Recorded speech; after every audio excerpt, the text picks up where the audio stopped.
All right, let's do a quick recap.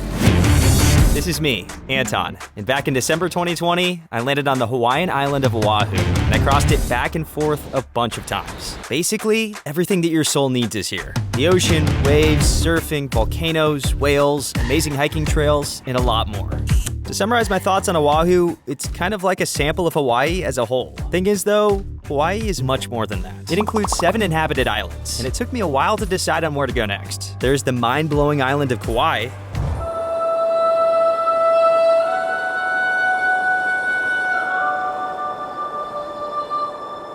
Nice, right? Unfortunately, it is completely shut down for visitors at the moment. There's another interesting island called Niihau, but we won't be able to see it, regardless of the COVID situation, because it never opens for visitors, even without COVID. I can't even really show Niihau to you because videos of it are super hard to find, even on the web. It's unofficially called the Forbidden Island, and getting there is practically impossible. There are no shops there, no roads, no cars, and not even cell phone connection. Still, it's inhabited by approximately 200 people. Nearly all the residents are indigenous Hawaiians, and they practically never communicate with the outside world. Yeah, quite unbelievable, but such things still exist in the modern-day US. I would have loved to see it, but getting there is virtually impossible. So, although my options are dwindling down, I finally made up my mind.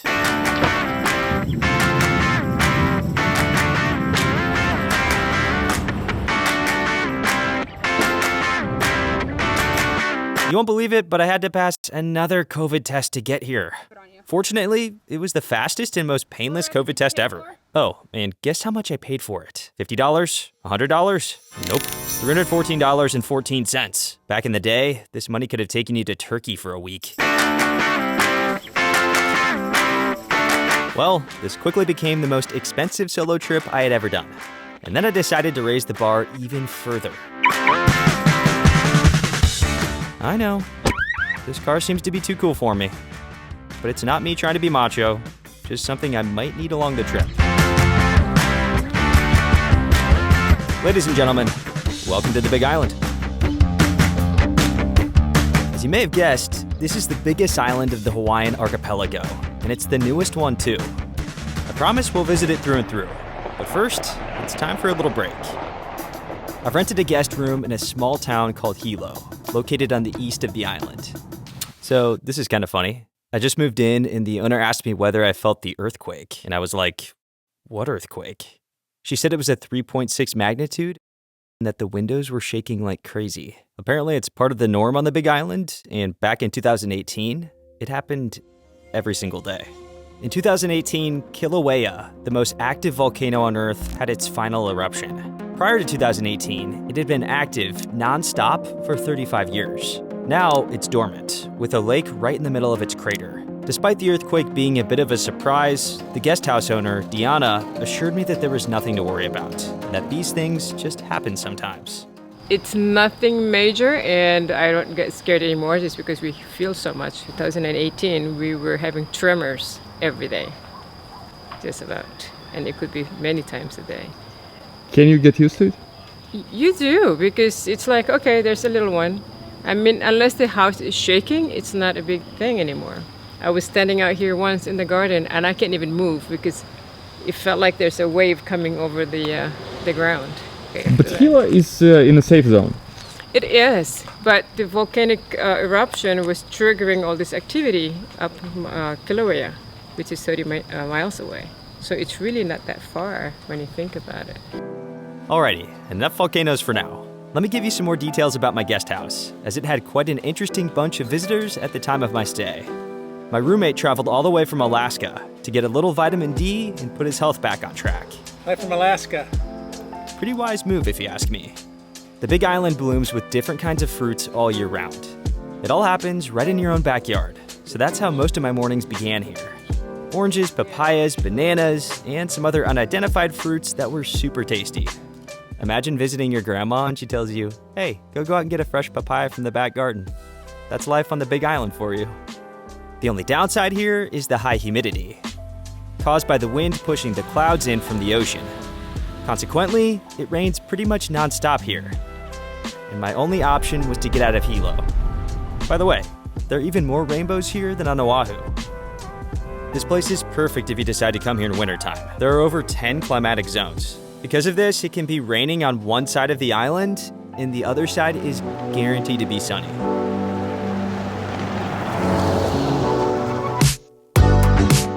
Let's talk about the actual island for a minute.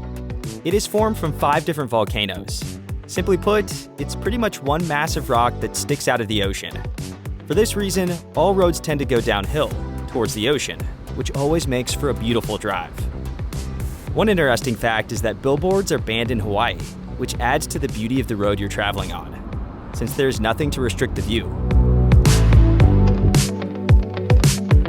I managed to find several roads that passed right through the local jungles, which made it feel like I was driving through a greenhouse. All the lush greenery is due to the heavy rainfall, which can reach 3 meters a year. Oh, and there are waterfalls too. But the real highlight of the island are the black sand beaches, like Punalu'u Beach. This place is globally renowned for its black sand beaches, like Vik Beach that we saw in Iceland. The only difference is that unlike Iceland's cold waters, where at times even the wetsuit doesn't help, this place is made for swimming.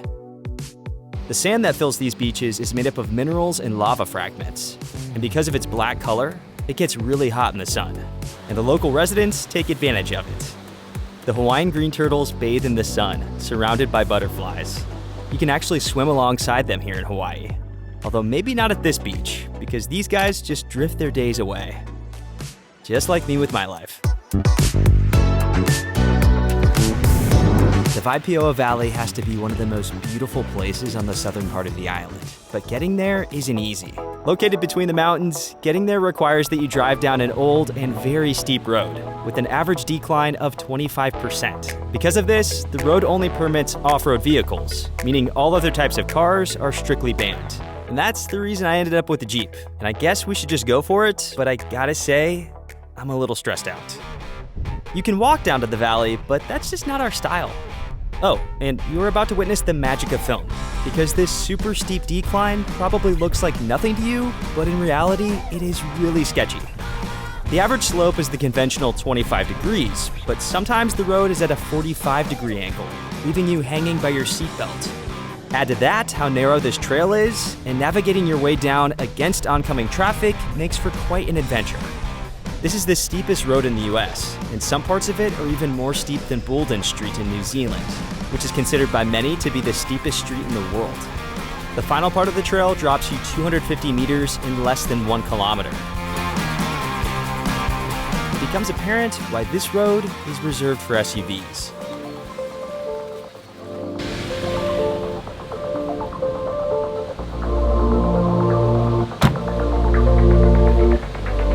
All that being said, it's still definitely worth it.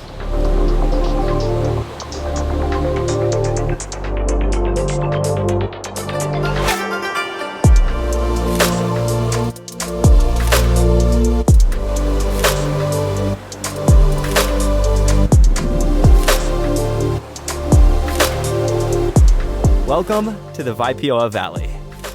Surrounded by 600-meter tall rocks, it is home to the highest waterfall on Hawaii, the Kīlauea Falls. The water drops 300 meters. According to Hawaiian history, the Waipio Valley is a sacred place, and at one point in time, served as home to thousands of indigenous Hawaiians who cultivated plants called taro in the valley. These days, there are only 100 residents here, but the taro fields remain unchanged. I jumped back in the car and returned to home base back in Hilo. And since it was still raining, I decided to move to another part of the island. Just like on Oahu, you can expect ever-changing weather patterns. First, it's a drive through the rain, then fog, and finally, the clouds break and the sun shines through. All within 30 minutes. The road that leads to the other side runs between the 2 highest volcanoes on the island. It's at a high elevation and is generally very windy, so it's best if we make our way back down to the ocean. 40 minutes later, we are on the western side of the island. This region is almost always sunny, and I think now is the perfect time to shed some weight on the car.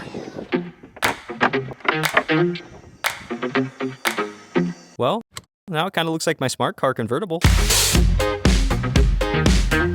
Kona is the main city in this part of the island, and although I had big plans, it turned out it was all for nothing.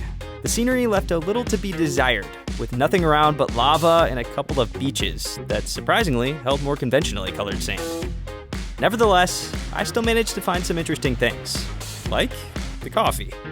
I had no idea that there is coffee production happening in the US, albeit we're far from the mainland, but it's still technically the US. Yep, thanks to its unique climate, Hawaii turns out to be highly suitable for coffee growth. See that huge mountain on the horizon? It's also a volcano, and it has a name that makes it sound like you're singing a song every time you pronounce it. It's the Hualalai volcano. See how sunny the beach is in Kona while the volcano is covered in rain? This juxtaposition creates a highly humid climate around the volcano, and it's perfect for coffee cultivation. And the locals whip up their very own organic brew. The other interesting fact about Kona is that it is home to the most renowned triathlon competition in the world, the Ironman. For those of you who have never heard of the Ironman, it's a race that includes nearly 4 kilometers of swimming, 180 kilometers of cycling, and 42 kilometers of running. And what's mind-boggling is that you have to do all that in one single day. The Ironman is considered to be the toughest one-day contest in the world, and naturally, it has its own cult following. If you're like me, you probably have a friend who is into triathlons, so you might have a rough idea that these folks are not normal human beings. Many of these athletes are absolutely obsessed with the sport, and there's even a saying that goes something like, a triathlete in a family is the grief of a family. In a good way, of course. When the time of year for the Ironman comes around, expect these streets to be filled with huge crowds of supporters and teams, which creates an incredible vibe and energy. Unfortunately, I've only heard of it, but never had the chance to see it with my own eyes. And sadly, the 2020 Ironman was canceled due to COVID. This then completes our visit to Kona. There's simply not much else to see here. And just like what happened to me on the island of Oahu, I unexpectedly ran into a couple of friends. By the way, a fairly large Russian-speaking community exists on the Big Island. I was really curious as to why there was such a large Russian-speaking community, so I headed out to see Ivan, who lives just outside of Kona. He's built a large house here, which accommodates an equally large family, his wife and 5 children. Скажи, пожалуйста, мне просто интересно, как думаешь, почему такое большое русскоязычное комьюнити здесь на Биг-Айленде? Я думаю, из-за того, что дешевле здесь. Дешевле, аренда была дешевле, и вообще дом купить можно было дешевле, чем Оаху или Мауи. Хорошо, а сколько здесь стоит земля? Вот, может, есть какая-то статистика? Ну, Кона дорогое место. Кона, если Ваймея городок поедешь, там подороже. Ну, в среднем где-то 300 тысяч. Это участок земли? Участок земли, да. 300 тысяч долларов. Вот наш участок 1 акр. Вот мы за 300 купили. Ты на South, на Ocean View там город, акр земли, такой же, как у меня, будет стоить 15 тысяч. Серьезно? Да. Это уже поднялись цены. Можно было и за 5 тысяч купить. А почему так дешево? Потому что там ничего нету. Там просто кусок лавы. А еще одна из больших причин, почему там так дешево, это lava zone у них идет, считается high risk. Lava zone. Keep that term in mind. We'll be coming back to it pretty soon. Если опять вулкан, то у них больше всего может затопить. То там иншуренс не дают на дома.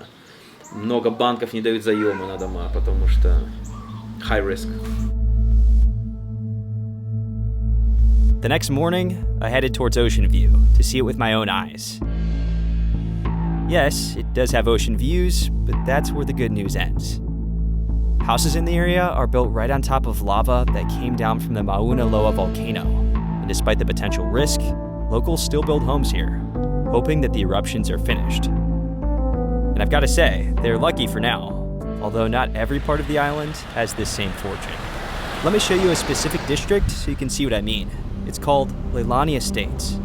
At first glance, it looks like a typical Hawaiian district, but in reality, it's far from normal.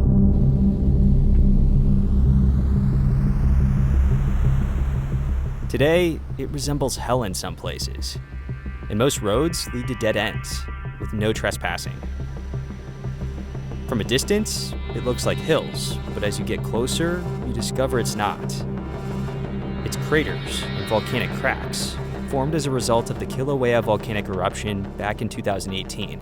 All of these cone-shaped formations were raised from the ground right in the middle of the Leilani Estates. The rest of the district got destroyed by lava. Despite the fact that the eruption took place quite some time ago, the ground is still hot, as evidenced by the steam that still finds its way through the cracks in the earth.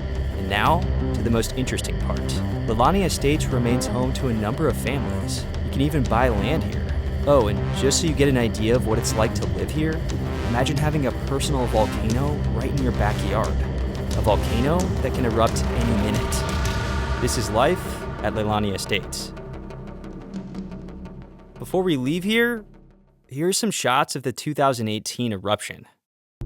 This footage is filmed by Brian Lowry at the end of May in 2018. It captures the moments when roughly 20 cracks formed in the Leilani Estates district and filled the surrounding areas with lava. The largest crack, number 8, located on Luana Street, shot lava 100 meters up in the air and then pushed this melted mass down towards the ocean. The lava moved at an average speed of 74 meters an hour, burning roads, trees, houses, and everything else that stood in its way. At the height of the catastrophe, the district was hit by 400 earthquakes in just 24 hours, wiping out most of it from the face of the earth. Over 200 houses were destroyed, but luckily, no one was hurt. I met up with Alex during my time on the island. He is one of those people who lost his home during the event. He would drive down this road every day, but now it dead ends into nothing but a huge dark mound.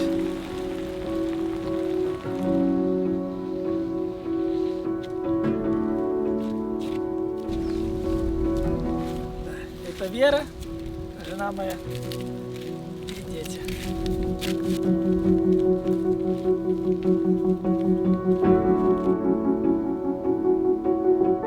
It's Alex's first visit to where their house used to be.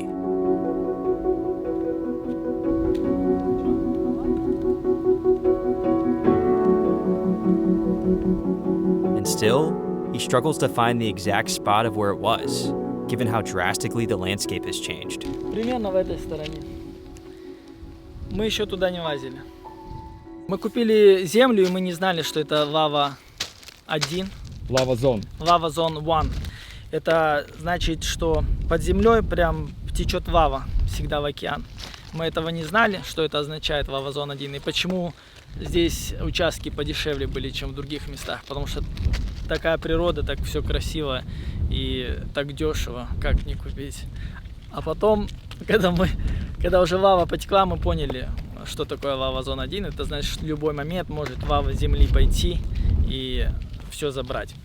Ну, я думаю, это стоило того риска. Мы не жалеем ни о чем, что купили именно здесь. Сколько вы прожили здесь? Мы купили в 2014 году, в 2018 вулкан забрал. Все, вот.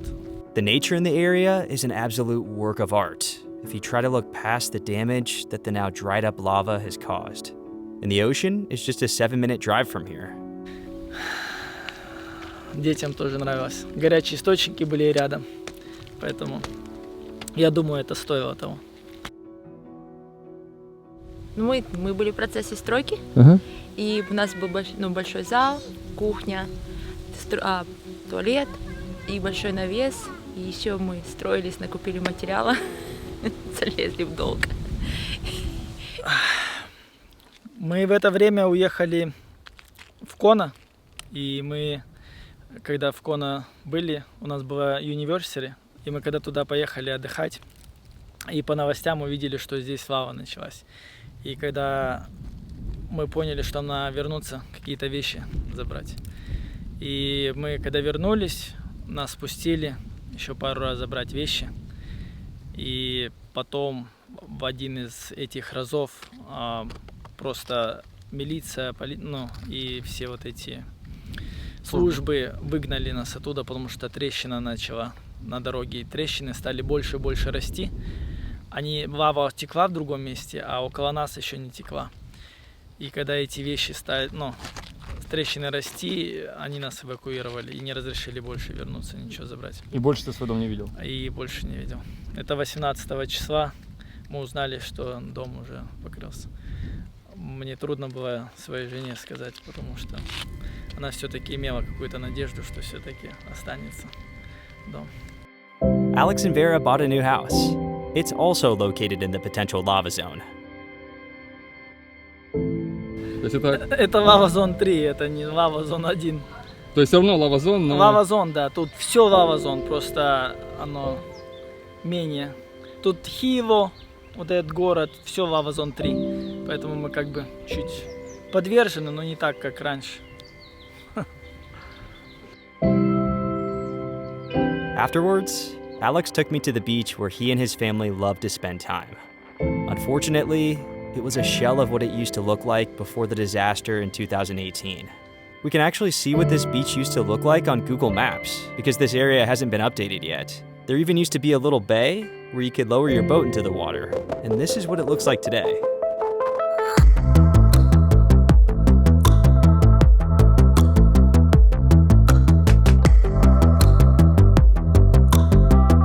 Kilauea eruption that took place in 2018 has completely changed the landscape of the island.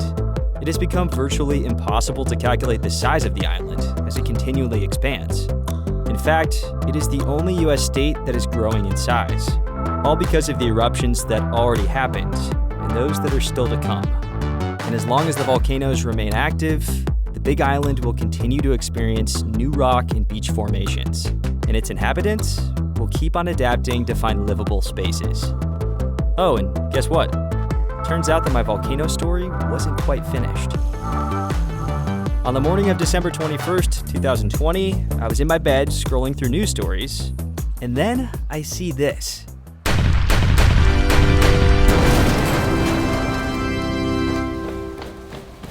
I was super tired yesterday and was like dead asleep at 10 p.m., which is when the earthquake hit with a magnitude of 4. Apparently, the volcano is erupting as we speak. It seems like the locals are all pretty chill about it, but I am freaking shocked. I can't believe that we'll be able to see it. Let's hurry up and get over there.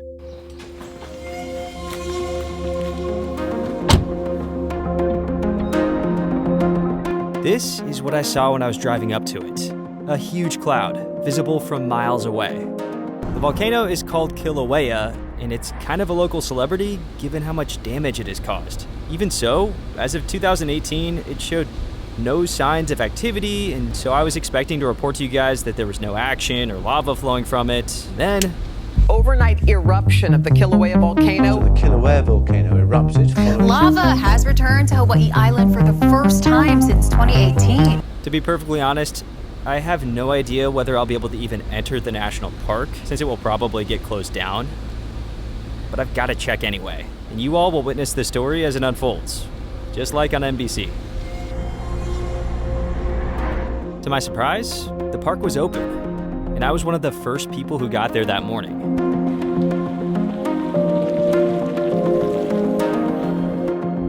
By then, volcanic gases started to cover the sky over the parking lot, and this is what I saw near the crater.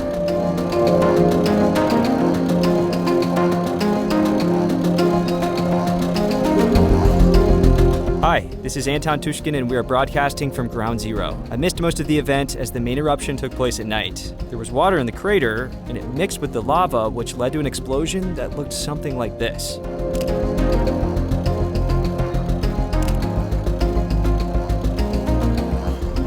When I got there, the lookout was filled with the local journalists. It's where I met Brian Lowry, a professional photographer who has recorded every Kilauea eruption since 1991. Brian posts his pictures on lavapix.com, where you can not only catch up on the history of local eruptions captured in over 1,000 photos, but also buy the images you like. Yeah, and this was a big surprise to everybody, this new eruption. You know, we weren't expecting it. So trying to feel it out, see how long it's going to last, or if it's just going to die out in a couple of days. But so far it seems to be going pretty good. But you haven't seen the eruption? No, nobody's seen the spattering or anything, because the hole was too deep. The crater was 1,500 feet deep, roughly. But what we should expect? I mean, for... Nobody knows yet. Because they originally expected, because there had been a water lake down there, that when this happened, there was going to be a huge explosion, but there wasn't. So we should stay here for a couple of more days, I think. Oh, yeah.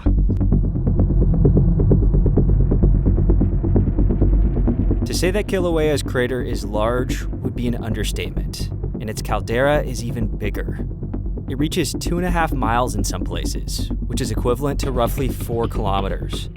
This place is known for its frequent eruptions. Kilauea is a shield volcano, and differs visually from the cinder cone volcanoes we are used to.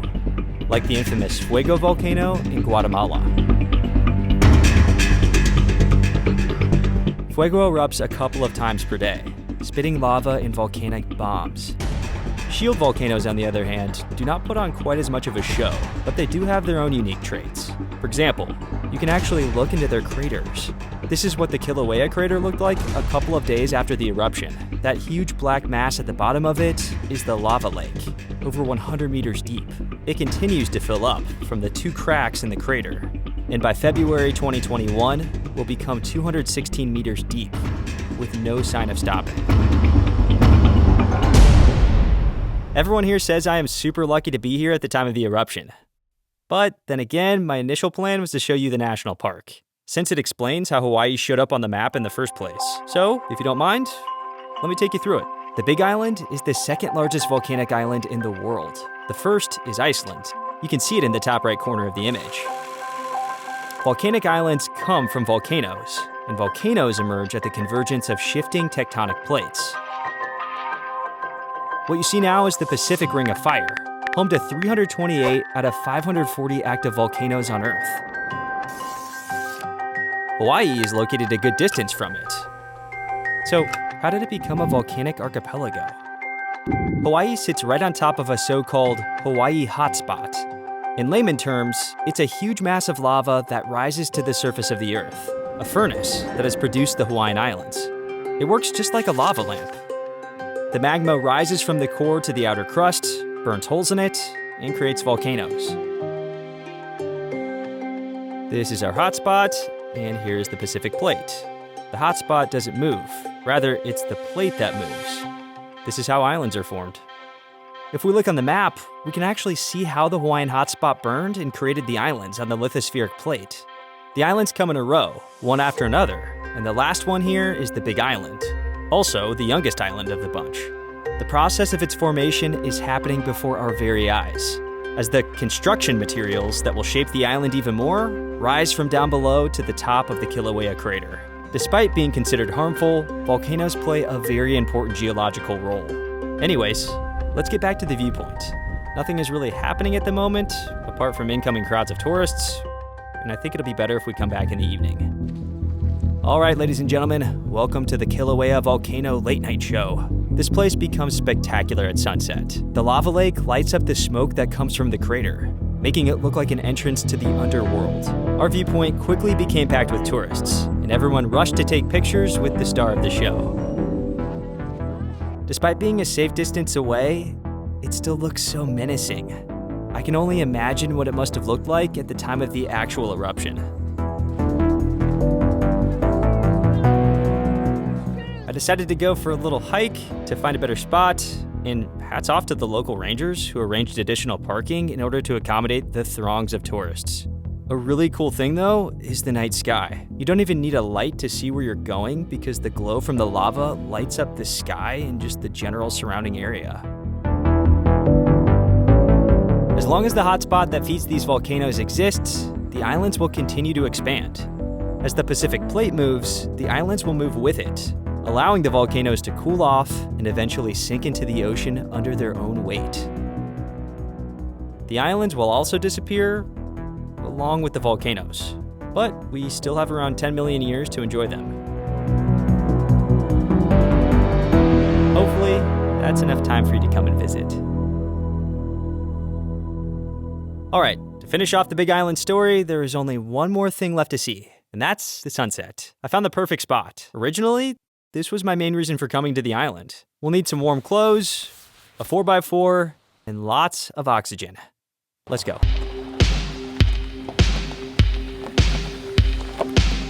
All right, time to fill you in a bit. Our destination is the peak you see on the horizon. It's not only the tallest peak on Hawaii, but also the highest mountain on the planet, if you measure from the bed of the ocean. It's called Mauna Kea, and as you may have guessed, it's also a shield volcano. Mauna Kea is also home to one of the most renowned space observatories in the world, located over 4 kilometers above sea level. And to get there, we have to make a pit stop. The mountain is so high that we have to stop and acclimate ourselves at an altitude of 2,800 meters. Everyone who journeys to the top has to do this, including the scientists who work at the observatory.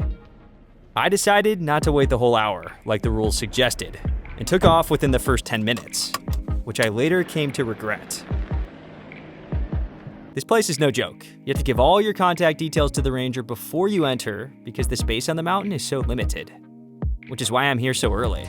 Another requirement is that off-road vehicles are the only type of vehicle allowed in. But, as you know, we've got that covered. Now then, let's cut to the chase, the hill climb.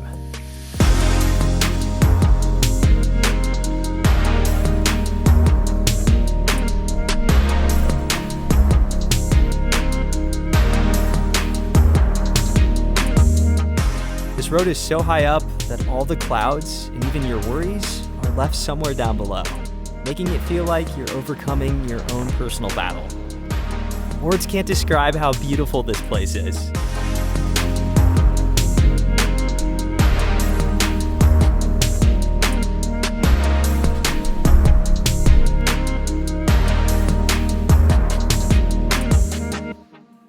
It's pretty cool how you can come up to 4,200 meters in a matter of hours. The only problem is that the temperature in Hilo is 27 and only 6 on Mauna Kea. So let's put on some clothes and explore this place.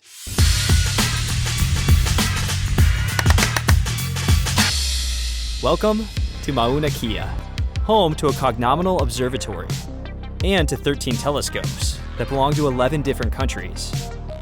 These telescopes weren't installed here by accident. First off, Mauna Kea is known for its consistently favorable weather conditions. We are really high up, and the clouds do not obstruct the view. Secondly, being so far from civilization makes the air extremely clean.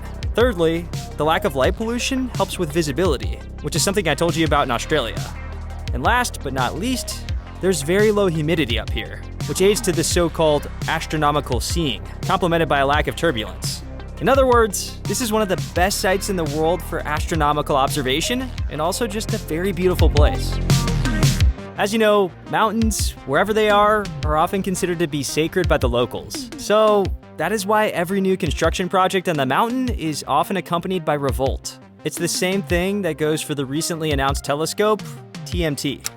It is a 33-meter telescope and it's the largest in the world. This is something that the locals don't take lightly. They set up tents, put up billboards, and even got support from Jason Momoa, who is also Hawaiian. Anyways, for now, the construction is on hold, although I'm not quite sure if it's because of the locals or the lack of funding. The funding question is an issue when building telescopes like this, as they require a lot of cash and continuous upkeep. These highly technological machines boast mirrors with diameters from 1 meter to 25 meters. They require constant cooling to very low temperatures, which makes the annual upkeep costs of a single telescope in the tens of millions of dollars. Mauna Kea telescopes look extremely futuristic, and some of them are quite famous in their own right. Like the Keck telescopes, which were once the largest telescopes in the world, until they were overtaken by another massive telescope on the Canary Islands. It's very unlikely that we will see a significant benefit from the investments that were poured into this observatory, but perhaps the information we learn will one day save the lives of future generations. I'm starting to feel the oxygen deprivation and am even finding it hard to talk. Still, I'm ecstatic that I finally managed to visit this place. I dreamt of it for over 10 years, ever since I watched sci-fi movies that took place at the Keck Observatory. And now, this is the moment I've been waiting for, in particular, the sunset over Mauna Kea in the night sky.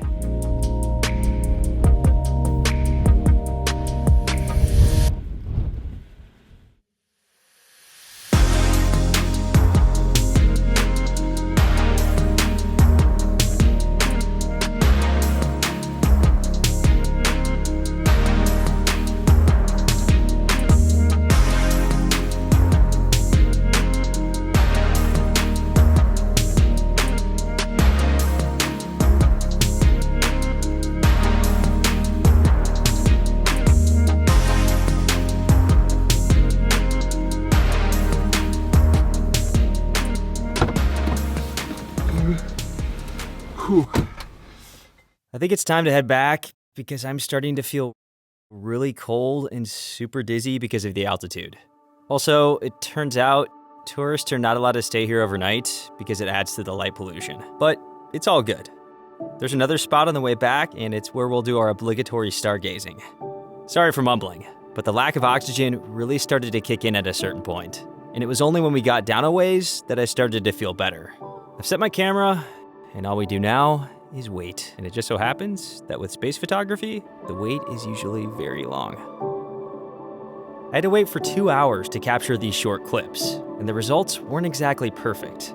First, the conditions weren't great. And secondly, just like Kostya mentioned, I got a little woozy. But I still managed to film something incredibly special. See that red spot on the left? It's the Kilauea volcano, lighting up the night sky with its bright lava, reflected from the clouds. The whole space photography thing turned out to be quite the fail. The moon is shining so bright, there are cars all over the place, and it's a little chillier than I expected.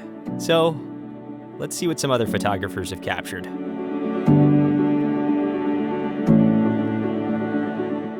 I didn't get to see the most beautiful night sky I'd ever seen over Mauna Kea that night, but the sunset was one of the best ones I'd ever seen.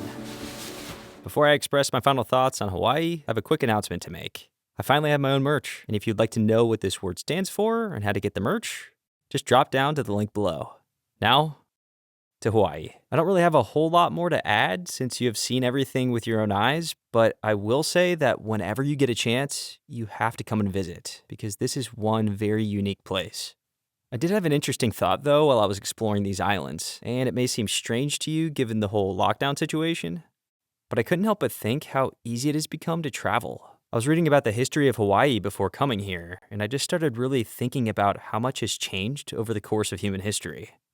Just 100 years ago, people had to spend a couple of months on a ship to get to Hawaii, and God only knows what could have happened to you on that ship during your journey. Today, though, it takes a day and a half max to reach these very distant islands.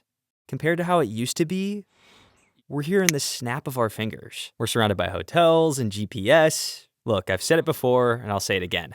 Try to see the big picture. Traveling has never been as easy as it is now, despite the pandemic and the craziness. So please, travel, because it's still worth it.